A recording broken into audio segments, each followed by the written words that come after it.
Welcome to Study with the Best, the magazine show that's all about CUNY. I'm Tina Beth Pena.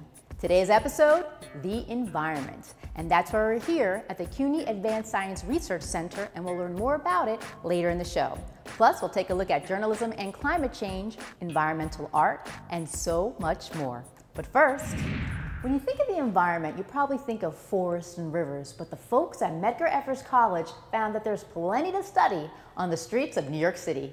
Ari Goldberg has the story. I'm Ari Goldberg here at Medgar Evers College, where they're taking environmental studies from the field to your backyard. People really don't know exactly what environmental science is about. You know, it's kind of this, yeah, it's exciting. People know about climate change. They can resonate with that, but the specifics and the details, people, I think, are still catching on to that. Chris Box is a professor of environmental science, but at Medgar Evers College, environmental studies doesn't necessarily mean a trek out to the forests. New York City, right? It's not, it's one of the most urban environments in the world, right? But one of the great things about New York City, it has all these micro pockets of environments. So many buildings. Those are individual environments themselves that need people to assess them. The beauty of it is it's the very communities who live here that get to be invested in the caretaking of their own environment. Box's own students. Medgar Evers College is a predominantly black institution. You have students from all over the world that come here, primarily from the Caribbean, Africa, the Middle East, and also Eastern Europe. And we embrace the K through 12 explicitly. And they're just wrapping up a 3-year project collecting samples from all across commercial and residential areas of the city and using some very cool tools to do it. Overall, we collect water, air, and soil samples, and we quantify the amount after identifying the contaminants in these samples, and we compare those with standard guidelines that are issued and formulated by the World Health Organization, WHO, and then the EPA, the Environmental Protection Agency, so we can get an explicit comparison of how much we're, tolerating these toxins and if they're bad for us. So after we take the samples, we process them, we make a dilute solution that the instrument can actually readily read. Then we measure all of these vials. We had 800 samples representative of New York City soil samples. And then we measure the potential toxins in an instrument called a gas chromatograph mass spectrometer. Gas chromatograph mass spectrometer. Yes, yes. A bit of a mouthful, but what this machine does essentially is identify contaminants in a water, soil, or air sample. In short, it can tell you what chemicals are present, and therefore what chemicals are surrounding us in our daily lives. And that has real ramifications. New York State has the highest incidence rate for cancer. We see it face to face. People who are living with these ailments, various forms of cancer, or adverse kind of short-term acute effects like respiratory problems, daily headaches, et cetera, et cetera. And so in a nutshell, we try to give them a map, kind of, outline. For instance, if they have a backyard, this is what your backyard is made of. If you're trying to grow something back there, you should be aware that this may have this levels of lead in it, or cadmium, or something that can be deemed potentially carcinogenic. But what Box and his students have been able to do is while they're getting in the field training, they're simultaneously really serving the community. We do more, actually, and more extensive work than what the government would likely do on a general sense. But when you think of soil, it's like this kind of, okay, it's there, but really, why do you need to measure it all the time, right? But you actually do, because you're breathing stuff that's coming from the soil all the time. So you have about 1,500 also, or more, community gardens throughout New York City. And a lot of them are strategically in place in areas where they don't have access to foods, right? Good or the better foods through supermarkets and so forth. And when we tested some of these residential areas, we found a lot of stuff you wouldn't want in your environment. Let me ask you, you find these data samples and you find, there's more pollution than is allowed for the soil here. What's next? Does someone have to clean it up? What's the response?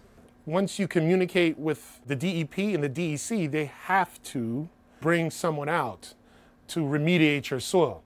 And they don't have to spend the money. The government actually has to aid you in bringing you that material to remediate your soil. So that's the exciting thing about it. So we're really trying to give communities a voice of what they're interacting with in their everyday lives. We work from all age groups, really all religious groups, ethnic groups. Everyone's welcome as long as you were willing to do the work. The work they do here at Medgar Evers helps us keep an important perspective. When we think of the environment, it's not just about the farms where we get our food or the oceans we swim in, but it's about our day-to-day lives right here on the streets in New York City. For Study the Best, I'm Ari Goldberg.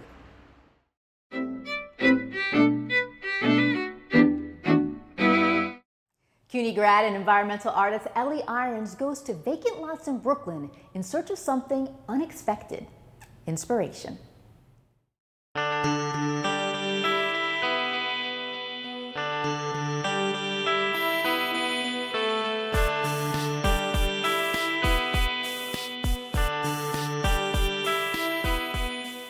Feral landscape typologies really started more as a result of another project, which is called invasive pigments, where I gather petals and berries and different parts of plants to make watercolor paints. And to do that, I go to a lot of what are called vacant lots, so places that humans have abandoned for one reason or another, to gather the parts that I need to make the paint. In doing that, I started keeping track of where all these vacant lots are and started photographing them, just started noticing a lot of interesting patterns. So I formalized the process and turned it into a photography series. And the kind of typology aspect is related to the history of artists working in kind of series that look at types of things. I work at the intersection of ecology and visual arts, kind of an interdisciplinary practice.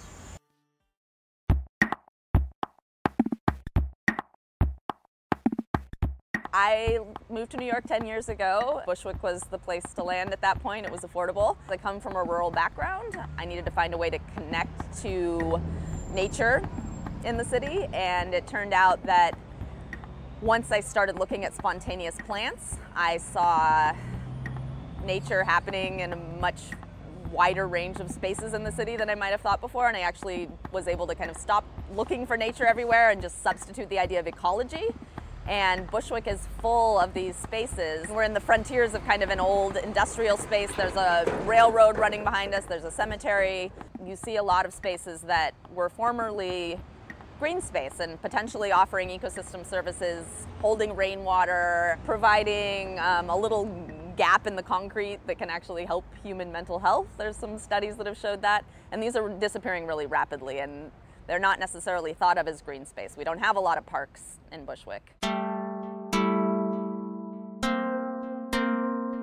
I didn't think of myself as a photographer originally. I come from a painting and drawing background. I like the tradition of photography as kind of being used both in a scientific context and an art context, and that you can use it as a document of the way things change over time. I'll often kind of illustrate the changes that these spaces go through using photography. It's just a really potent way to get people to recognize these spaces. You walk by a vacant space probably every day on the way to the subway or something like that. It's easy not to notice it, but if someone else has taken the time to go there 5 times in 1 year and document what's happening there, you actually see the rise and fall of the landscape, and it's a literal rise and fall because the plants will be growing and then someone will come in and do maintenance and cut them down, and then they'll grow right back up again.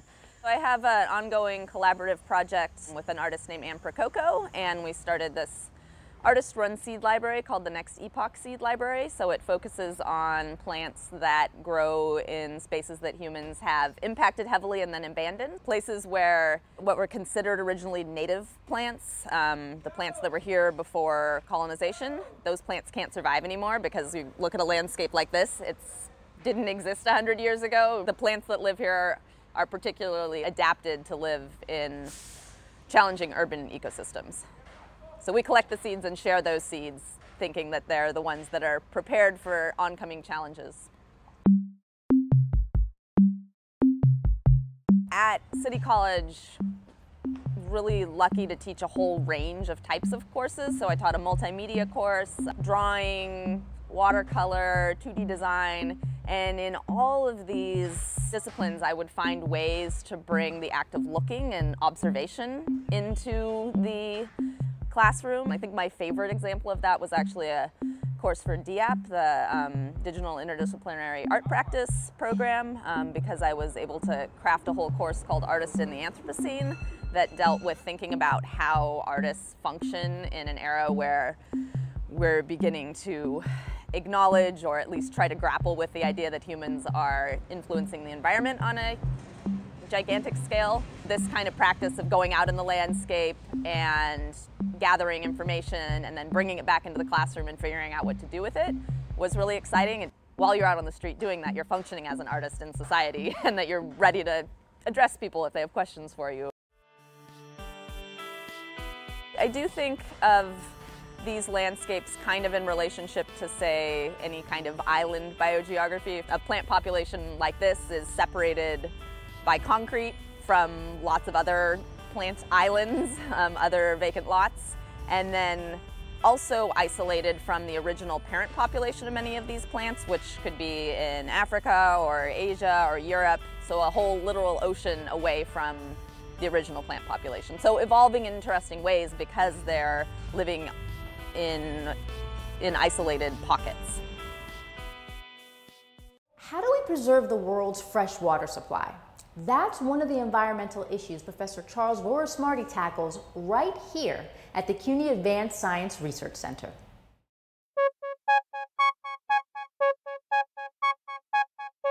I'm sure that many of the viewers here have heard of the impending global water crisis and how water is regarded as the oil of the 21st century. And indeed, there are many reasons to be concerned about what's going on with our water resource systems.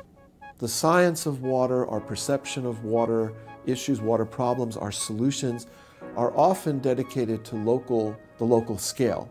We understand water in our own backyards, as it were. By and large, billions of people have access to very reliable water systems that are basically engineered for their benefit. And we don't have a great awareness of the broader water questions. Now, of course, if you're living in California and you went through the big drought that they've been experiencing, you have a very different perspective on things.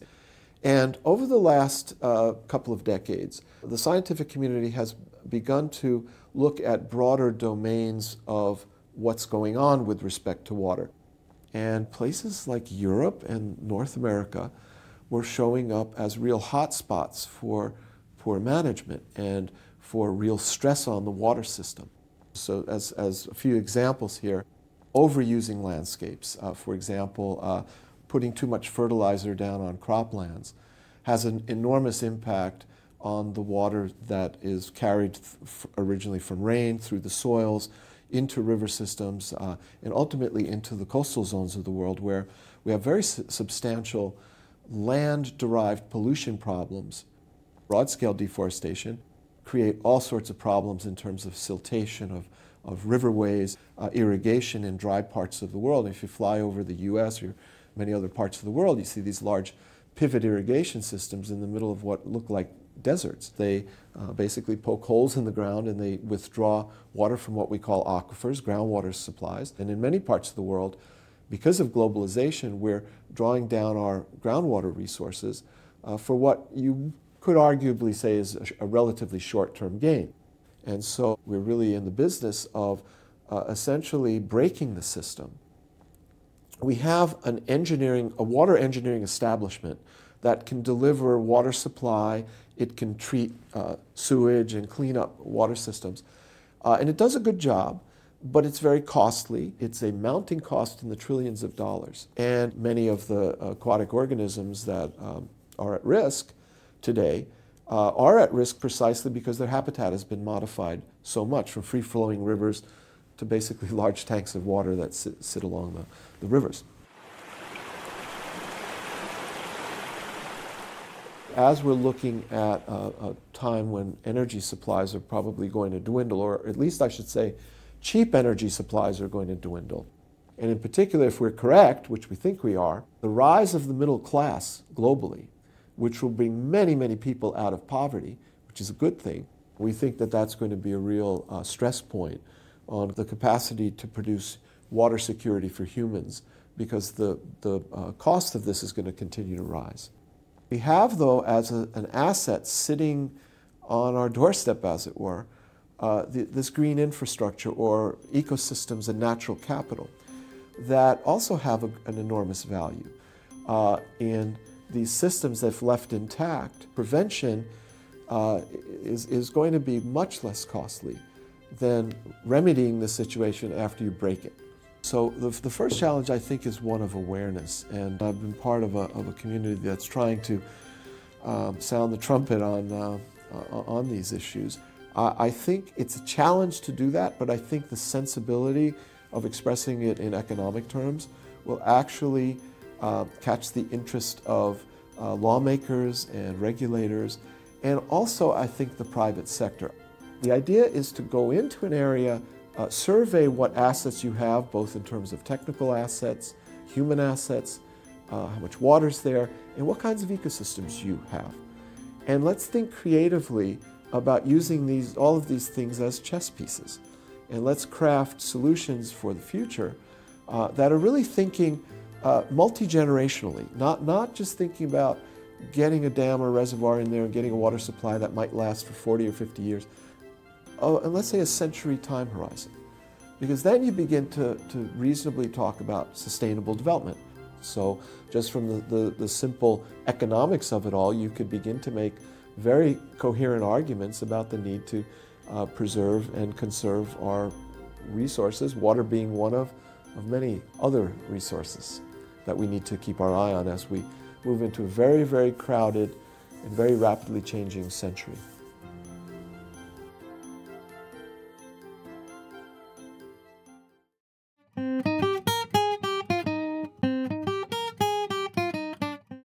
Up next, veteran environmental journalist Adam Glenn shares his insights on the importance of journalism in the age of climate change. I had been a journalist probably for about 6 or 7 years, and I picked up the New York Times one morning and read about the impending extinction of large numbers of animals by a New York Times environment reporter named Phil Shabakov, and he later on became my boss. I became so angry about that I decided at that moment that I had to shift my journalistic focus to environmental issues. And I was fortunate enough to go with him to the Rio Earth Summit, the first Earth Summit in 1992, a UN gathering which first started discussing the issues of climate change and international action. So that was the beginning of 25 years now. My focus on climate adaptation really started in earnest immediately after Hurricane Sandy, and particularly focused on New York City, where I work and live. I realized that this would be a very important moment for people in this city and, frankly, all around the country, and the Eastern Seaboard especially, to sort of look at this storm and say, wow, was this unusual? It caused tremendous damage, one of the most damaging storms in the country's history, and say, well, what would we do with the next Sandy? Because most communities were not well prepared. So I launched a new service called Adapt NY, and the intention was to focus specifically on climate preparations here in New York City. In addition to investigative reporting work, which we do, we also tried to make sure we can incorporate the voices of the community itself in the project and in the issue. One of the greater risks to life and limb is not flooding, which damages property typically, but is heat, exposure to extreme heat. Cities tend to collect heat. They're known as urban heat islands. It has to do with the surfaces. There are fewer kind of green surfaces to absorb heat. There are more surfaces that tend to hold heat, asphalt and tar rooftops. We said, okay, well, we want to look at a single community and we want to look at this urban heat issue. And we settled on Harlem as having all of the earmarks of a community in need of this kind of information and this kind of action. But then we reached out to individuals in the community and basically said, would you be willing to put one of these small devices in your home for a couple of months to take temperatures and then share that information with us? And it was just a matter of call after call after call to kind of build up this cadre of citizen scientists. And we then work with them to take the data from the sensors on a weekly or bi-weekly basis from a little card in the sensor that recorded it, and it captured thousands upon thousands of data points. What we found very significantly was in these homes, the temperature basically never dropped. It sort of leveled off, and it got hot and it stayed hot. So those were the two main findings: much hotter than outdoors, and staying consistently hot over time, heat sort of stored in the apartment. As part of my obligation to kind of share what I'm learning with other journalists, I wanted to create a national resource that could be used by journalists to better cover the climate adaptation story wherever they were, whatever locale. And so last fall, just ahead of the Paris climate UN meetings in Paris, I launched a reporter's guide to climate adaptation. I gathered about 200 very high level, high quality resources, annotated them, meaning I explained quickly what they were, what the source was, and how could they be used by journalists. And then I built that into a resource database at the heart of the site. There are constantly things happening in the news around climate issues that are news pegs for the kinds of stories that could be written. And so I created these news backgrounders as a way to say, hey, you're hearing about drought in California, here's what it means, here's the connection to adaptation, here's how you can cover it, questions to ask, and here are some resources to do it. Staying motivated can be difficult only because the challenges that we're facing, especially around climate and I think environmental issues, are so grave. When it's hard to motivate because things seem so dire, I just start working on the next thing. I just keep working. I think it helps to be a terminally optimistic individual, which I certainly am. A new book by Hunter College professor Roger Karapin offers an optimistic outlook on the future of U.S. climate policy as concerns grow regarding the environment and our new president.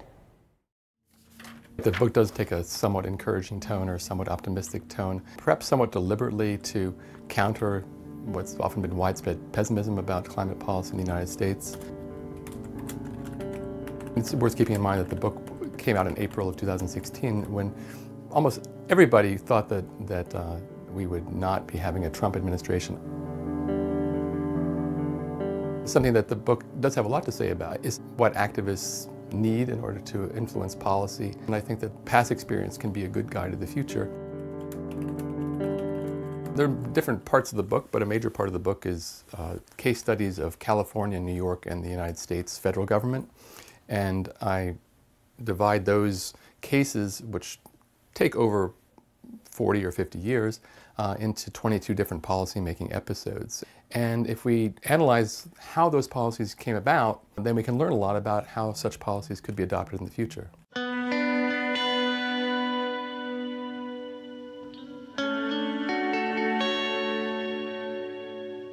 We simply must do everything that we can in our power to slow down global warming before it is too late.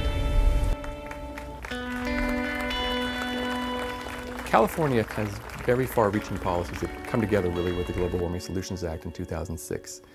And the reason why California adopted these policies, you can look for structural reasons like it's a liberal state, an environmentalist state, but that isn't enough to explain it. And what you really have to look to is the openness of the moment that occurred around 2002 to 2005, 2006, when three things came together to raise people's awareness of the global warming problem. There was Bush's rejection of the Kyoto Protocol. There was the electricity crisis in California, which was a very severe event with blackouts and brownouts over the course of about 12 months in 2000, 2001. And then there were droughts and wildfires, which were just anticipated by the reports by the Union of Concerned Scientists, which explained the impact that climate change was going to have specifically in California, and went into a lot of detail showing what the damage would be to the California economy and the way of life. So people became aware of the problem, and at the same time, there were political actors who made a push. Environmental organizations led by the Blue Water Network did so. Fran Pavley, who was a middle school teacher who became a member of the Assembly in the early 2000s and became a champion of global warming policy beginning in 2002. And then Arnold Schwarzenegger, who came along a few years later and made a big turn toward climate policy in 2005. So nobody, sitting there in the year 2000 would have guessed that those things could have come together. And they came together in a big way in California, and they led to a big change in policy.